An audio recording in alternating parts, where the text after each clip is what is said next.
पास हुआ या फेल, इस पर चर्चा करने के लिए हमारे साथ आज पैनल पर मौजूद होंगे कांग्रेस के लोकसभा सांसद और साथ ही साथ पंजाब प्रदेश कांग्रेस कमेटी के अध्यक्ष श्री अमरिंदर सिंह राजा वरिंग जी। मैं आपको मंच पर आमंत्रित करना चाहूंगी, जोरदार तालियों के साथ इनका स्वागत बहुत बहुत स्वागत है। अब हमारा फोकस जो है वो पंजाब पे शिफ्ट हो रहा है और अमरिंदर सिंह राजा वरिंग युवा नेता रह चुके हैं, बहुत अनुभव है इनको और अब बिल्कुल ही ऊंचाइयों तक पहुंचे हैं क्योंकि प्रदेश कांग्रेस के अध्यक्ष है पंजाब में। ये पंजाब में वोट चोरी का असर क्या हो रहा है, संडे को बड़ी रैली हुई थी इसी मुद्दे को लेकर। अब हम मंच हवाले करते हैं ज्योति सांगवान को, executive editor India news Haryana है। शुक्रिया उदय, एक बार फिर से जोरदार तालियां हमारे खास मेहमान के लिए। पंजाब कांग्रेस के सांसद, पंजाब कांग्रेस के प्रधान अमरिंदर सिंह राजा वरिंग हमारे साथ हैं। बहुत स्वागत है आपका मंच पर। थैंक यू जी। बहुत सारे मुद्दों को लेकर आपसे बात करनी है। पंजाब चुनाव को लेकर बात होगी, SIR को लेकर बात होगी, फिलहाल जो रैली आप लोगों ने की इस पर भी चर्चा करेंगे। शुरुआत आपके नाम को लेकर, राजा वरिंग, नाम सुनकर लगता है किसी बड़े राजघराने से आते हैं या कोई बड़े परिवार से आते हैं। क्या कहानी, क्या दिलचस्प क्या किस्सा इसके पीछे? नहीं, आपने तो अच्छा प्रोनाउंस कर दिया कि वरिंग, अदरवाइज कई तो वार्निंग कह देते हैं मेरे को। वार्निंग कह देते हैं। जो वरिंग है वो मेरे गांव का नाम है। मैं कोई राजा महाराजा परिवार से नहीं हूँ। मेरी नानी ने बताया मेरे को। मैं तो 6 साल का था जब मेरी माँ चली गई, 9 साल का था जब मेरे पिताजी चले गए। तो मेरी नानी ने बताया कि तेरी माँ ने नाम रख दिया था कि माँ मैं इसका राजा कहती थी, तो इसलिए मेरा नाम अमरिंदर सिंह के साथ राजा जुड़ गया है। लेकिन मैं राजघराने से नहीं हूँ, एक आम किसान परिवार से हूँ जिसका राजनीति में कोई ताल्लुकात नहीं था। I am the first generation जो पॉलिटिक्स में हूँ। जो स्ट्रगल करके अपनी राहें खुद चुनते हैं वो राजाओं से कम भी नहीं होते हैं। हाँ, मेरे को इस बात का सुकून जरूर मिलता है कि मेरे घर में कोई सरपंच भी नहीं था। तो 2012 में पहला चुनाव लड़ा और उस जगह से लड़ा गिद्धड़वा। दैट्स वहां से मिस्टर बादल लड़ा करते थे गिद्धड़वा से, और उसके बाद मनप्रीत बादल लड़ा करते थे। पहला चुनाव में मनप्रीत बादल के सामने लड़ा, जो रिकॉर्ड बनाया पहली बार उनको हराने और का। 46 साल वो कॉन्स्टिट्यूंसी नहीं जीते थे हम।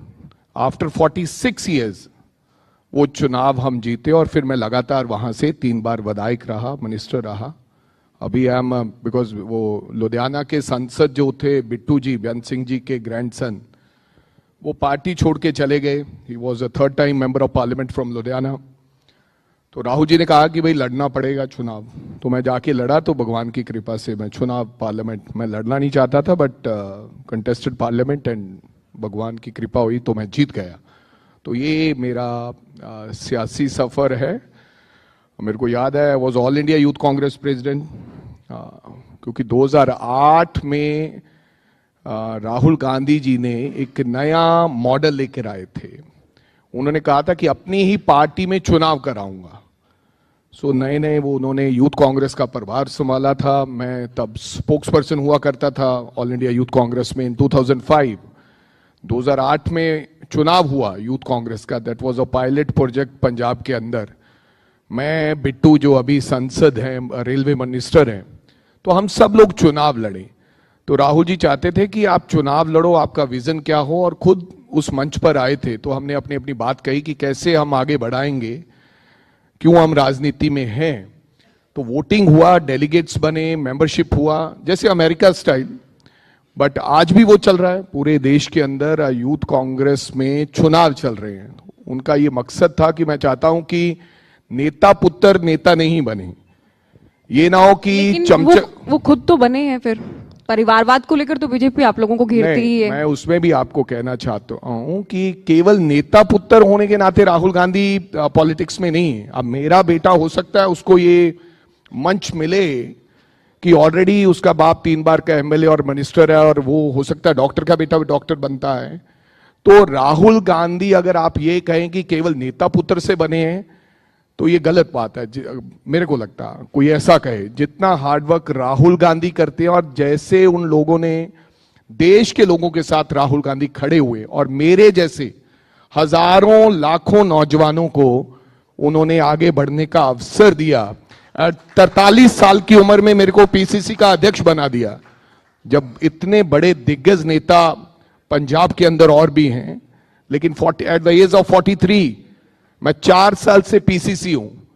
इससे ज्यादा राहुल गांधी, और जिस प्रकार से भारत जोड़ो यात्रा लोगों ने माहौल बनाया हुआ था कि राहुल गांधी नेता पुत्र है, राहुल गांधी कुछ करते नहीं है, जब 4000 किलोमीटर की यात्रा और जिस प्रकार से वोट चोरी का उन्होंने पर्दाफाश किया है, मैं समझता हूं कि ये अब देश जानता है। वो समय कब आएगा उसका इंतजार है, लेकिन देश जानता है कि राहुल गांधी पॉलिटिक्स में नेता पुत्र होने के नाते नहीं, उसमें अपने में दम है, इसलिए राहुल गांधी आज पॉलिटिक्स में है। राहुल गांधी की तारीफ आप करते हैं और आपका बनता भी है उनकी तारीफ करना। स्ट्रगल वो करते हैं, लोगों के बीच जाते हैं, यात्राएं निकालते हैं, मुद्दे उठाते हैं, जनता नहीं सुनती है, वोट नहीं देती है। बीजेपी कहती है इनको बार बार लॉन्च करने का प्रयास करती है कांग्रेस वाले, लेकिन लॉन्च नहीं कर पा रहे हैं। बहुत सारे चुनाव हार गए उनकी अगुवाई में, 100 का रिकॉर्ड बनाने वाले हैं, 100 चुनाव हारने का बीजेपी का कहना। आपको पता है महाराणा प्रताप कितनी लड़ाइयां हारे थे? पता है आपको? फिर हल्दी घाटी का युद्ध हुआ था, तो उस धरती पर मैं जाकर आया हूं। उस धरती का रंग लाल है, लोग याद करते हैं महाराणा प्रताप को। मैं समझता हूं कि राहुल गांधी ऐसे व्यक्ति हैं, उनको चुनाव जीतना जहां हारने में ऐसा नहीं है कि मैं चुनाव हार गया हूं, कि जिस प्रकार से, जिस हिम्मत से महाराणा प्रताप से आप उनकी तुलना करते हैं कि कभी ना कभी वो जीतेंगे। मैं महाराणा प्रताप से राहुल गांधी की तुलना नहीं कर रहा हूं, मैं एक उदाहरण दे रहा हूं। कल को फिर बीजेपी एक हंगामा कर देगी कि राजा वड़िंग ने महाराणा प्रताप से राहुल गांधी की तुलना करती, वो मैं तुलना नहीं कर रहा हूं। लेकिन मैं चाहता हूं कि 2 लोगों को याद किया जाता है, जो ताकत में उनको याद करते हैं लोग, और जो विरोध में खड़े होते हैं। राहुल गांधी एक ऐसा शख्स है जो देश के प्रधानमंत्री के सामने छाती ठोक कर खड़ा है, और देश के प्रधानमंत्री भी सोचते होंगे कि एक ऐसा व्यक्ति है जो मेरे सामने झुकता नहीं है और जो मेरे सामने खड़ा होकर सीधी आंख में आंख डाल के बात करता है। हमें गर्व है। चुनाव, मैंने कहा कि चुनाव हारना या जीतना ये बात ही नहीं है। आप क्या कह रहे थे? नहीं, नेता विपक्ष है, उनका बनता के मुद्दे उठाना भी। आप अपने क्षेत्र के मुद्दे कितने उठा पाते हैं? कितना आश्वस्त हैं आप कि आप जस्टिस कर रहे हैं लोगों के साथ? भाई, to be very honest, in parliament, even in Vidhansabha, मैं ये इस मंच से कहना चाहूंगा कि मैं अक्सर ही ये बात करता हूं, और मेरे को सच कहनी चाहिए ये बातें। हमें एक तो समय मिलता ही नहीं, और ड्रॉ सिस्टम है, उसके माध्यम से आपको अपना 0 आर लगाना है। ड्रॉ सिस्टम के माध्यम से आपको अपना क्वेश्चन आर लगाना है। तो कभी कभी तो ऐसे होता है कि संसद में आए क्यों हैं, 15-15 दिन चले जाते हैं और टाइम ही नहीं मिलता। एंड जिस प्रकार से संसद चलती है, अगर सामने बीजेपी का मेंबर ऑफ पार्लियामेंट हो तो उसको 0 आर में भी भाषण देने का मौका दे देंगे 10 minute.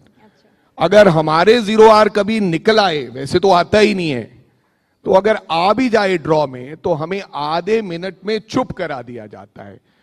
Although everybody is equal in Lok Sabha, तो ये दुर्भाग्य है। जिस मुद्दों पर डिस्कशन होना चाहिए, जिन बिल्स के ऊपर डिस्कशन होना चाहिए, जैसे कि आज मनरेगा को कोई नाम को लेकर और बिल लेकर आए आदरणीय शिवराज चौहान साहब, वो बिल 15 मिनट पहले या आधा घंटे बिल पहले हमें दिए जाते हैं, उसके ऊपर क्या हम चर्चा करेंगे? तो बेसिकली जो लोगों की उम्मीदें होती है हमारे ऊपर, हम उन पर खरा नहीं उतर सकते बिकॉज ऑफ जो डिस्क्रिमिनेशन हमारे साथ लोकसभा में होता है। अच्छी बात यह है कि राजा वड़िंग ये स्वीकार कर रहे हैं कि जो उम्मीदें हैं लोगों की, उनके साथ आप लोग न्याय नहीं कर पाते, क्योंकि सदन में विपक्ष का सांसद होने के नाते आप लोगों के साथ न्याय नहीं हो पाता है। आप लोगों को आवाज उठाने का उतना तुलनात्मक रूप से मौका नहीं देते हैं। बिल्कुल बिल्कुल, बीच में स्पीकर आपका बंद कर दिया जाएगा, काट दिया जाएगा। मेरे को लगता है कोई नया सिस्टम होना चाहिए। कभी कभी तो मेरे को उस ड्रॉ सिस्टम पे भी शक होने लगा है। उसमें बीजेपी का जब ड्रॉ आता है तो उनका रोज ही सवाल लगा होता है। अब मानो मैं 15 दिन के लिए आया हूं, मेरे को तो अब शक हो रहा है कि अगर ये वोट चोरी हो सकता है तो ड्रॉ सिस्टम में भी मोदी जी ने गड़बड़ किया हुआ है। सच कह रहा हूं। ये तो आप और एक कदम आगे बढ़ा रहे हैं। अभी तक ईवीएम पर आप लोग बात कर रहे थे, है ना, एसआईआर को लेकर बात कर रहे थे, वोटर लिस्ट को लेकर बात कर रहे थे।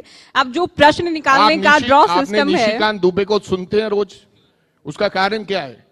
राजा वड़िंग भी रोज बोल सकता है, लेकिन उस राजा वड़िंग को स्पीकर समय ही नहीं देता है।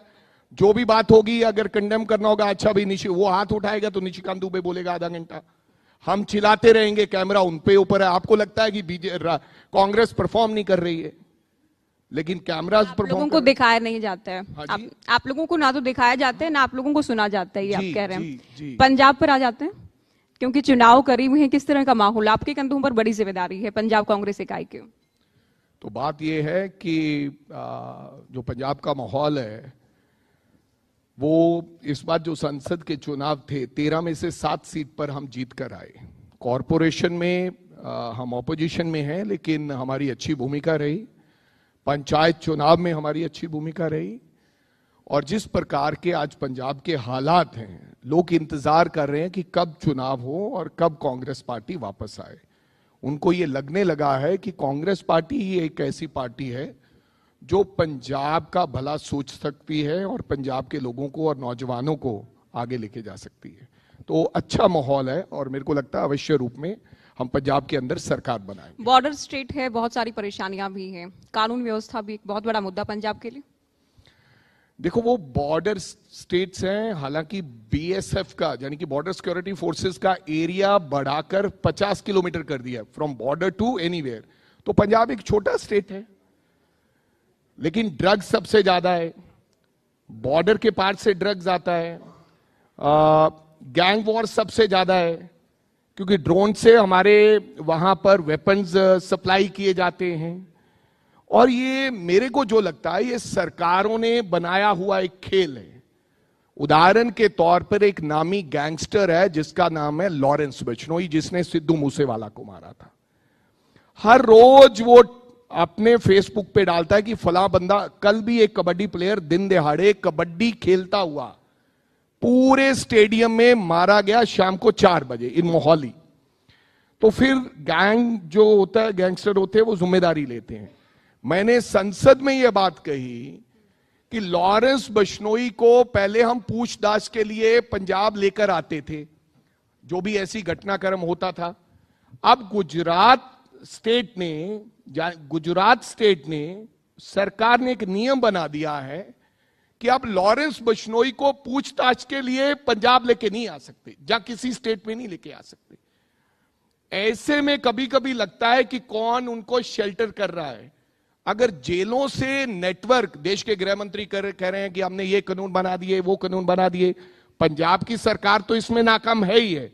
आपको पता है लॉरेंस बिश्नोई का जेल से इंटरव्यू होता है जैसे बड़े चैनल पर, और फिर 6 महीने पता ही नहीं चलता कि इंटरव्यू किसने करवाया, और पुलिस करवाती है। मेरे को लगता है कि कहीं ना कहीं सरकारें का बड़ा इसमें रोल है। मैं किसी का नाम नहीं लेना चाहता, तो बहुत बवाल हो जाएगा। इन गैंगस्टरों को भी सरकारें इस्तेमाल कर रही है और लोगों का नुकसान कर रही है। आप एक बड़ा मुद्दा उठा रहे हैं, और ये तो क्योंकि गैंगस्टर कल्चर की हम बात करें, ड्रग्स की हम बात करें, कानून व्यवस्था की बात करें, चुनौतियां हैं सारी पंजाब में, इसे डिनाई नहीं किया जा सकता। इसके अलावा पंजाब कांग्रेस के भीतर की हम बात कर लें, सब कुछ ठीक है। नवजोत कौर सिद्धू बयान देती हैं, फिर थोड़ा उसमें ट्विस्ट भी आ जाता है, थोड़ा मुकर भी जाती हैं, निलंबित भी कर दी जाती हैं। उससे पहले क्या हुआ, ये क्या पूरा प्रकरण है? अब मैं किसी महिला के बारे में कुछ कहना नहीं चाहता। अभी तो महिला महिलाओं को कम क्यों आंक रहे हैं? आपकी पार्टी की नेता रही तो है। ना मैं महिलाओं का सम्मान करता हूँ, और कभी रियायत नहीं दी जानी चाहिए। महिलाओं का सम्मान करता हूँ। अगर नवजोत कौर सिद्धू ने कुछ कह दिया है तो मेरी बड़ी बहन है, कोई फर्क नहीं पड़ता। लेकिन पंजाब कांग्रेस में सब कुछ ठीक चल रहा है। ये एक परिवार में, घर में भी अगर 5 लोग हैं ना, तो 5 लोगों को लगता है कि मैं घर का मुखिया हूं, मेरी बात ही सुनी जाए। तो आर्गुमेंट तो अपने बच्चों के साथ भी होती है, अपनी बीवी के साथ भी होती है। वो तो हर पार्टी में है। कईयों को उछाला जाता है, कईयों को नहीं उछाला जाता। ऐसी कोई पार्टी घर में परिवार के सदस्य को समझा दिया जाता है या पनिशमेंट दी जाती है? देखो, कभी कभी तो आपको पनिशमेंट भी देनी पड़ती है, फिर घर वापसी भी करवाई जाती है। मैं आपको कह रहा हूं कि पनिशमेंट, अगर आप बच्चे को पनिशमेंट नहीं दोगे, परिवार के सदस्य को ये नहीं कहोगे कि आपने ये गलती की है और आइंदा ऐसी गलती मत करना, और फिर दोबारा करता है तो फिर उसको थोड़ा डांटना भी पड़ता है कि भाई ऐसा नहीं चलेगा काम। ये दैट इज एवरीवेयर। आपके इस मंच पर भी होगा। अगर आज कोई गलती करेगा तो आपका चीफ कहेगा कि भैया ध्यान रखना, आइंदा ऐसी गलती ना हो। लेकिन कुछ पुराने बड़े नेता हैं जो आपके संपर्क में हैं, कांग्रेस में आना चाह रहे हो? नहीं, टू बी वेरी ऑनेस्ट, मेरे संपर्क में कोई नहीं है। कोई आना चाहता होगा तो वो लीडरशिप से बात करेगा, लेकिन मैं तो नयों के संपर्क में हूं, नौजवानों के संपर्क में हूं।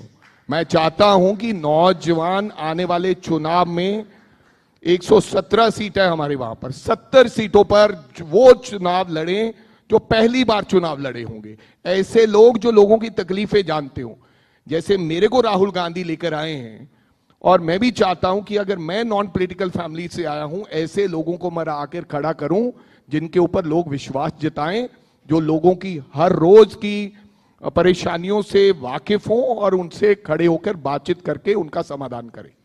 सीएम बनने का ख्वाब देखते हैं? सरकार अगर आती है, राजा वड़िंग सीएम हो सकते हैं? देखो, मैं टू बी वेरी ऑनेस्ट, मैंने कहा ना, मेरा बाप सरपंच नहीं था, और जिसकी मां मर जाए 6 साल की उम्र में, जब बाप चला जाए 9 साल की उम्र में, कोई ताया चाचा ना हो, मैं कभी एमएलए बनने का नहीं सोचता था। पर जब मैं कॉलेज में गया तो इलेक्शन लड़ा तो मैं जीतने लगा। मेरे को लगा कि यार ये तो अपनी बात है, तो मैं सोचता था कि मैं एक बार एमएलए बन जाऊं, फिर मैं दूसरी बार बन गया, फिर मैं तीसरी बार बन गया, फिर मैं अभी सोचते हैं कि एक बार सीएम भी बन जाऊं। मेरे कहने का मतलब व्यक्ति के सपने और इरमान कभी खत्म नहीं होते। But I am very much satisfied जहां पर मैं हूं, लेकिन ऐसा नहीं कहूंगा कि कोई मेरे को बनाए तो मैं कहूंगा मैं नहीं बनूंगा।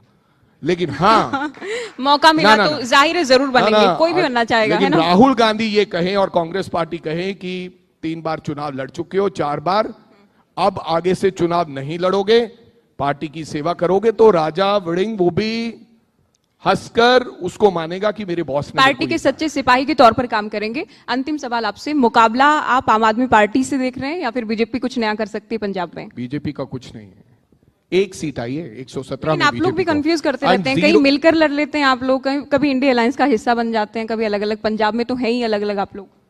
पार्डन, मेरे को सुना नहीं, क्या कहा आपने? कभी कभी आप लोग गठबंधन के तहत भी चुनाव लड़ लेते हैं, आम आदमी पार्टी और कांग्रेस। अंतिम सवाल। हमने तो गठबंधन का विरोध किया। लास्ट टाइम दिल्ली में गठबंधन हो गया था, हमने तो स्पेशली पंजाब में नहीं है। पंजाब के नेताओं ने कहा कि हम बिल्कुल गठबंधन में नहीं लड़ेंगे, और मेरे को लगता है कि रास्ता बिल्कुल साफ और तय है। बीजेपी को एक सीट पार्लियामेंट में नहीं मिली। एक पंजाब ऐसा राज्य है जो बीजेपी को रोक के रखता है, जहां पर बीजेपी साहस नहीं करती जाने का, और आम आदमी पार्टी का समय तय था, निश्चित है, समय खत्म हो चुका है। तो मेरे को लगता है कि अवश्य रूप में हम कांग्रेस पार्टी पंजाब के अंदर आने वाले दिनों में सरकार बनाएगी। बहुत शुक्रिया, आपने समय निकाला, मंच पर आप आए, हमारे कार्यक्रम में आए। एसआईआर, राहुल गांधी, आपकी राजनीति, राजा वड़िंग के नाम के पीछे की कहानी, पंजाब की सियासत, तमाम सवालों के जवाब आपसे लिए बहुत शुक्रिया। थैंक यू सो मच, धन्यवाद। बहुत बहुत शुक्रिया आपका। और